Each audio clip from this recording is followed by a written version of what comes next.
Hello, magandang hapon. Wala tayong pare sa Ria ngayon kasi wala naman latest kay Diwata, 'di ba? Wala pa nagfo-forward ng nangyari kay Diwata.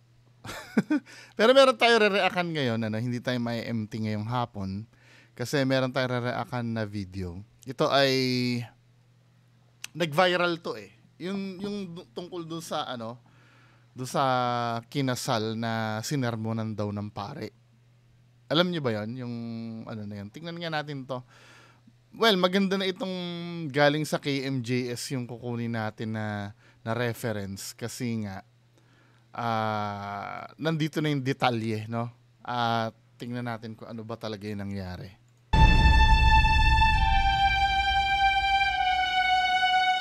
Sa tuwing naglalakad patungo sa dambana ang mga ikinakasal, tila lahat nag-i-slow-mo katulad ng sa pelikula.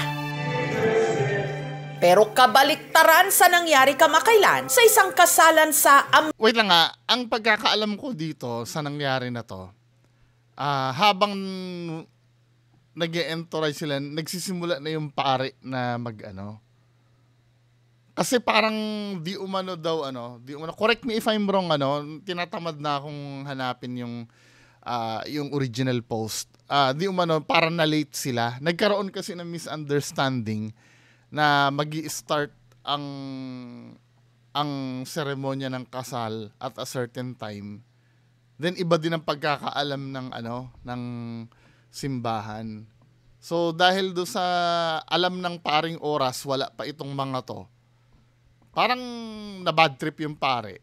So inumpisahan na nung pare kahit na hindi pa handa lahat para di ba? Pero tingnan natin yung explanation dito. Amlan Negros Oriental, kung saan ang mga principal sponsor at ang mga abay nagmamadali.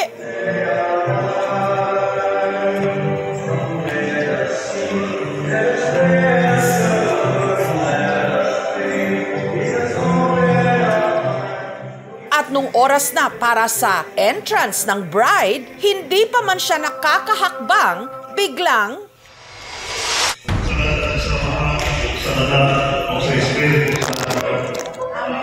Grabe naman ito, minamadali. Ang misa. Ayan, Kaya ang bride nagmadali ng pumunta sa altar. Moment mo dapat yan, Min, eh. Di ba?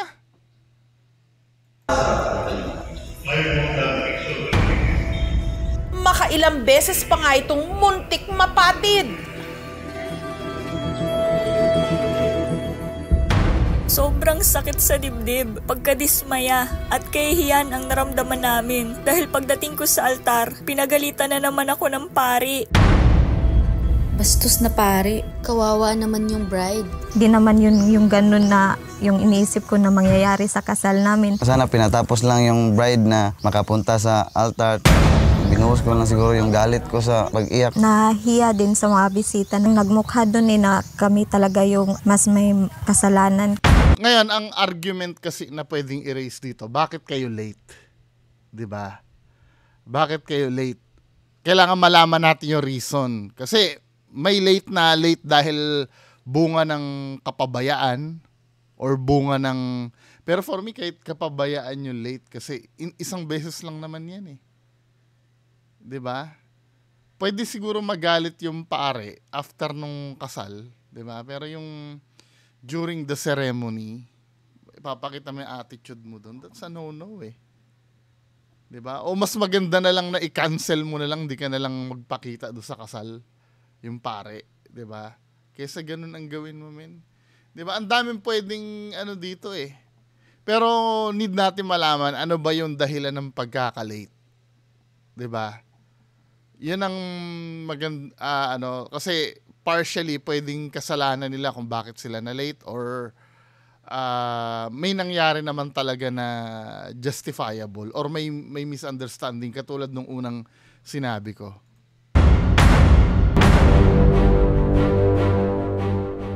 Lumipad ang aming team sa Amlan Negros Oriental para eksklusibong makapanayam ang mga bagong kasal na sina Jove at Janine. Naiyak na lang ako. Wala na akong magagawa eh. Tapos na yun. nanghihinayang kasi nga happy moments naman yung nasa isip ko na mangyayari doon, tapos kabaliktaran yung nangyari.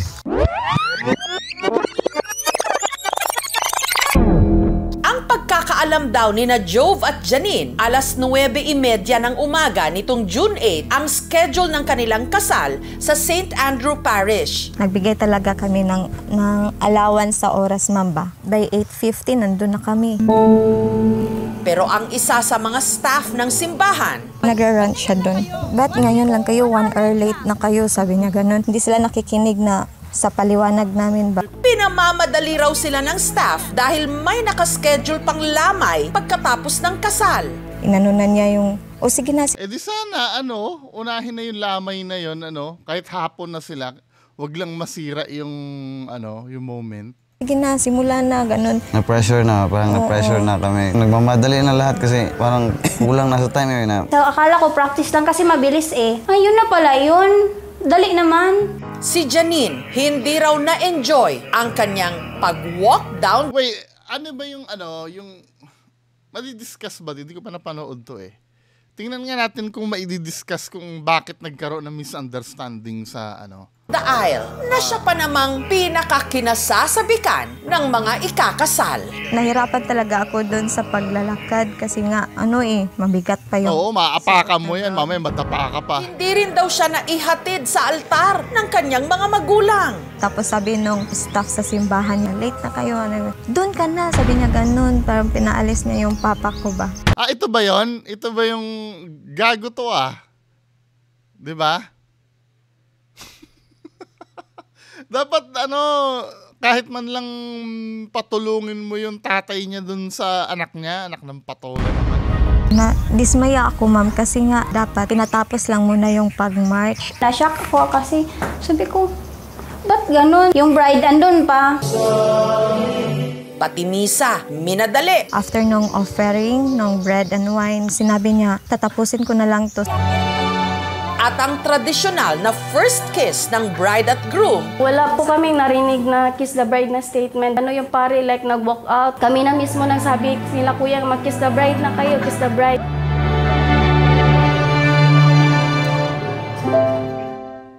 Nakita ko yung kuya ko, grabe yung iyak niya kasi. Tapos hindi pa, Terrible.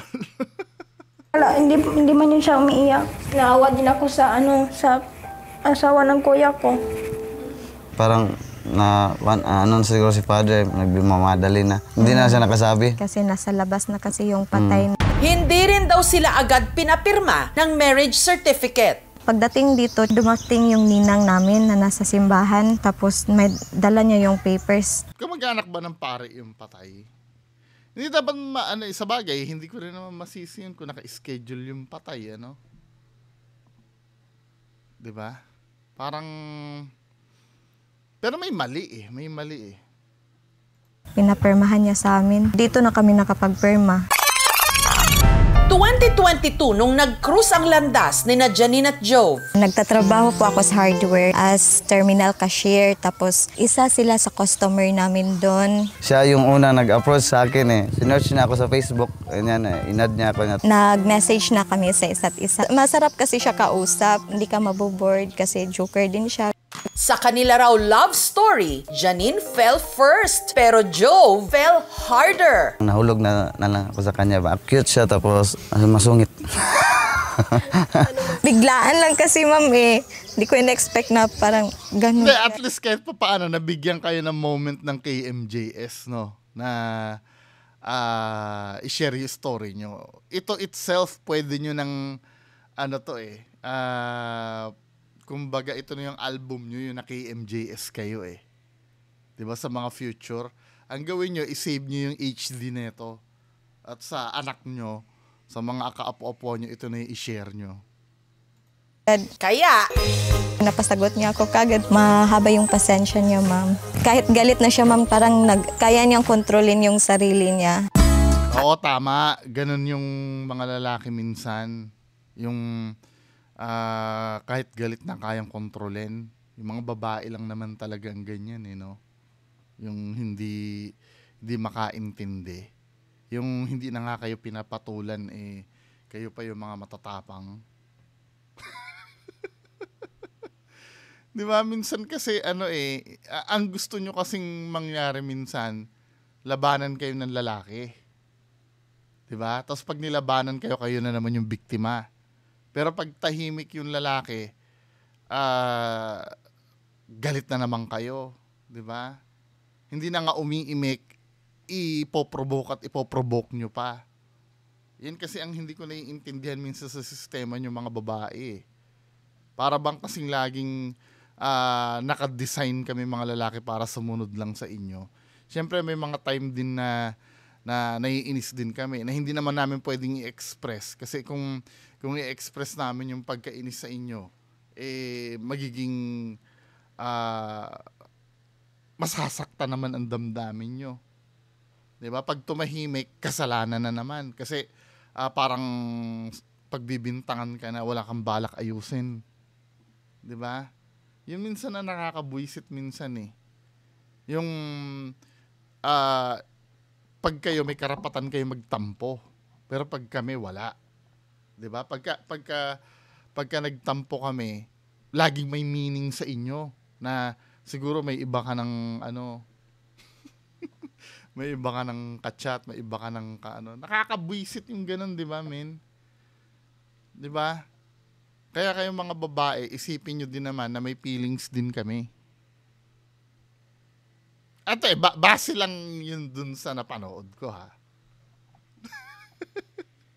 At kasabay ng kanilang first anniversary nitong December, Nag-pregnancy test ako, tapos doon namin nalaman na positive pala, buntis na ako. Naiyak ako, pero siya, masaya siya. Gusto ko na talaga, ma'am. Babago na buhay ko eh. Wala nang mga barkada, trabaho na, tapos pamilya.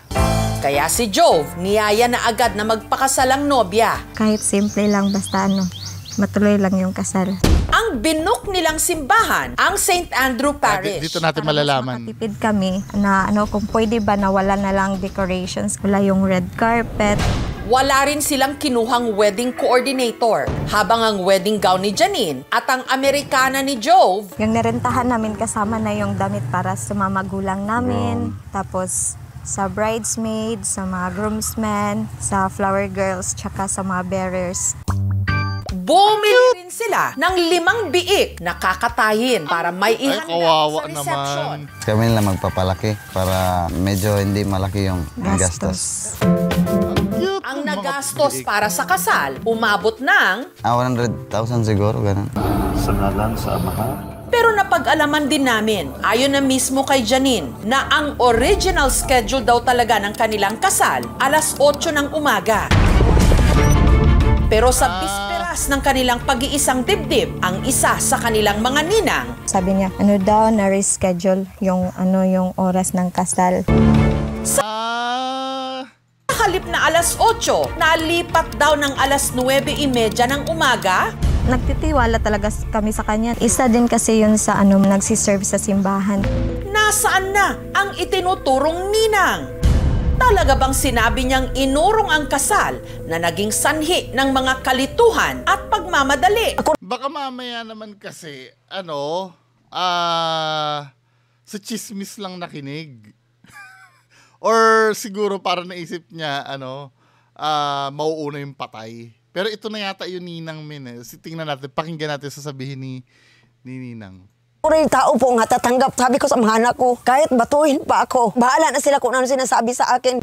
Ang ninang at ang simbahan, babasagin na ang kanilang mga pananahimik sa aming pagbabalik.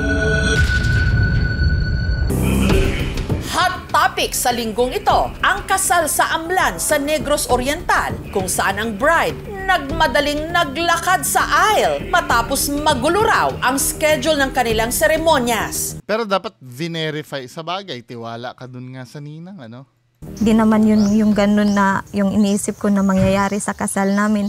Ang itinuturong punot dulo ng kaguluhan, isa sa mga ninang ng bagong kasal. Sabi niya, daw na reschedule yung oras ng kasal.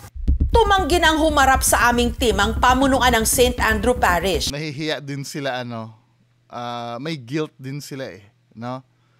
Kung bakit hindi sila humarap. Kasi, yung attitude ng pare kasi, let's say, kasi ang pinopromote kasi ng simbahan, compassion Parang contradicting yung inakto kasi ng pare. Let's say, pagkukulang nitong mga to, no? I think may professional way para ano yun eh, para ma-solve yun eh. Halimbawa, kung late na silang 1 hour, di ba?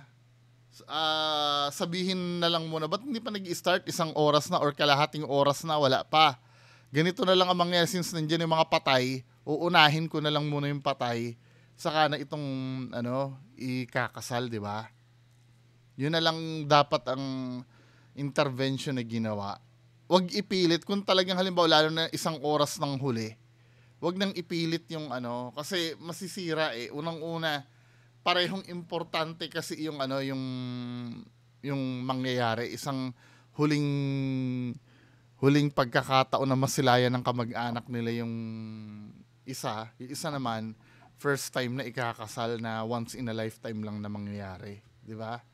Dapat ganun yung tahasan nilang pinabulaanan sa inilabas nilang pahayag online na naurong ang schedule ng kasal. The wedding ceremony was officially scheduled at 8 a.m. Granting na hindi talaga, walang no instruction at all from anyone in the parish office that there are changes in schedule. Our assisting priest celebrated the mass out of charity to the couple, but he had to hurriedly make some adjustments by starting when he saw the bride at the church entrance. No, servant ka eh. Bakit parang ang dating dito, di ba, our assisting priest celebrated the mass out of charity. Parang ang dating pa dito, utang na loob pa sa'yo eh. Di ba? Ang pinapairal dapat ng simbahan, compassion eh. Dapat inalam mo muna yung yung dahilan bakit late.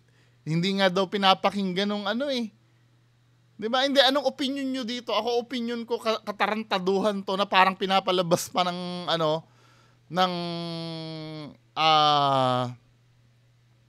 pinapalabas pa ng simbahan na kailangan ang mag-adjust pa yung para sa kanila.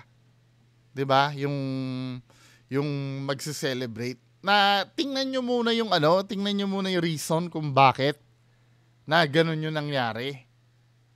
Hindi ako, dun sa ikakasal. Kasi ikaw, pare ka, dapat yung compassion mo dapat nag-uumapaw eh. At understanding ka. Model nyo dapat si Jesus Christ eh. Di ba? Hindi yung parang ang tingin nyo pa sa sarili nyo ang tataas ng ng posisyon nyo dyan. Hindi ko naman nilalahat ng pare. May mga paring mga mababait. Lalo na yung sa school namin dati. Mababait yung mga yon. Pero yung ganito na parang may apology ba dito?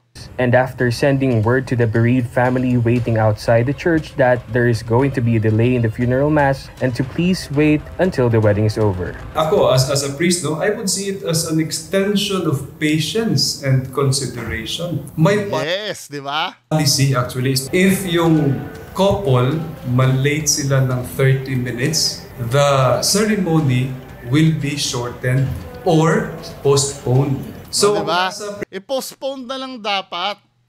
Di ba halimbawa kung na-late kayo, dumating kayo dyan, di unahin ko muna yung patay. Nandiyan sa labas yung patay eh. Then after patay, para hindi kayo maabala. Prerogative yun ng simbahan. Gayunman, humihingi pa rin sila ng dispensa sa bagong kasal. We humbly admit the fact that there were statements made carried away by emotion. Hence, we express our sincere apology to the bride and the groom who were directly offended by the turn of these events. It's also a lesson for us, kaming mga pari, na we should be, charitable in our words. Dapat yes! Tama, di ba? Model nyo si Jesus Christ eh. Malinaw yung communication.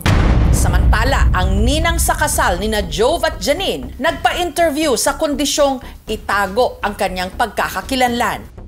Ayon kay Ninang Melinda, hindi niya tunay na pangalan, isang kasamahan daw niya sa parokya ang nagsabi sa kanya na inurong ang oras ng kasal ni Jove at Janine. Meron daw kasing nakaschedule na lamay. Ang sabi po niya, yun na nga lang dapat ang ginawa, inuna na lang sana to. Kung late man yung yung ikakasal, inuna na lang sana kasi nandiyan na yung patay eh.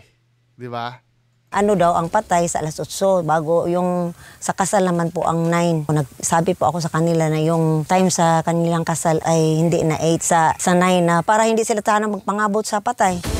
Kaya laking gulat na lang daw niya nung nagkagulo na sa simbahan. Sabi nila may nagbunganga na daw sa sarap ng simbahan. Tapos ay yung pari namin para lumaki yung boses. Talagang aaminin ko dahil akong may kasalanan. Manghi talaga ako ng paumanhin. Na-confuse ka dahil nag-iba ng schedule yung time ng wedding mo. Kailangan magtanong ka na kaagad. Kung sino yung kausap mo doon sa... Mukhang masungit to si ate. Ito siguro yung nagsungit doon, ano? Simbahan na yun din ang kausapin mo. Ay, hindi pala siya yun. Siya pala yung, isa lang pala siyang event coordinator. Akala ko siya yung nagsungit doon sa simbahan. Sorry. Ganda talaga, nag-hire ka lang ko or kasi, worry free ka na eh. Hindi naman namin... Oo, isa rin yan sa mag-hire ka ng wedding coordinator din, ng coordinator, no? Para siya yung bahala, siya yung magbe-verify na talaga bang na-move yung schedule. Ang problema nga, on a budget nga sila eh. Diba? Ang naging problem dito, ang dapat nating isipin dito, yung mga nangyari na yun eh. Halimbawa, na late, doon tayo sa na late. Kung paano na lang sana i-manage yun. Alam mo, na late. O sige, wala pa, 30 minutes, 1 hour ng late. 1 hour ng late sinabi eh. 1 hour na kayo late. O dahil 1 hour na late yan, unahin ko na muna tong patay. Diba? Halimbawa, diba sabi nung pare kanina, 30 minutes na, late pa. Unahin na lang natin yung patay muna. Tapos maghintay na lang muna itong mga ikakasal dun sa, bahala sila kung saan sila maghihintay, diba? Kesa yung ganyan na minadali, sayang. Sinisisi talaga sila na ganun yung nangyari kasi parang may lapses din naman kami. Agad-agad naniniwala kami dun sa sabihin, miscommunication bag. Samantala, matapos mag-viral ang post ni Janine, marami ang nakipag-ugnayan sa kanilang mag-asawa para magka-take two ang kanilang kasal. Parang lutang yung mga opportunistang mga business establishment, Inaano sila na... Kasi na-expect talaga na ganito yung mangyayari. Walang reaction ko, sige, para yung bride na ma-experience na yung kung anong hindi niya experience. Ang mga wedding coordinators na sina Steve, kanya-kanyang Calvin at Nilsen nag-volunteer. Nung makita ko yung video, nalungkot din ako. It's actually in every girl's dream na magkaroon ng perfect moment sa bridal walk. Nag-comment ako na I go for wedding coordination and then nagpa-follow na lahat ibang suppliers. May sumagot din sa gown. Nagawa ko yung bago. As a gift ko na lang din. Galing, music sa seremonya. Sabi ko sa sarili ko, teka muna, baka pwedeng if ever mag-wedding siya ulit, pwedeng ako na lang mag-violin for free. Di ba? Para bongga. Anong para bongga? Para may endorse mo rin yung sarili mo. May ding nag-share sa catering. Nag-ask na lang kami na if pwede, each caterer padala na lang ng 2 dish with rice. So after the program proper, we will have a fireworks display which is for free then. Nag-decide kami na nagtulong-tulungan. Galing pag nag-viral talaga, kanya-kanyang Siyempre yung product placement nila dyan, men. Dapat do sa video ilalagay dun yung mga sponsors, no? Di ba? So this is what we call bayanihan for the couple. Thank you. Ang amin namang programa, nagregalo ng mga gamit para sa kanilang paparating na baby boy. Thank you, ma'am. Sobrang nagpapasalamat po kami sa KMGS. Hindi namin to in-expect po. Ikaw. Speechless. Dako kay tabang naman ng inyong gihatag na mo, ma'am. KMGS, sa tanang paano ninyo. Gihatag ron. Gamit kayo na ni. Thank you kayo.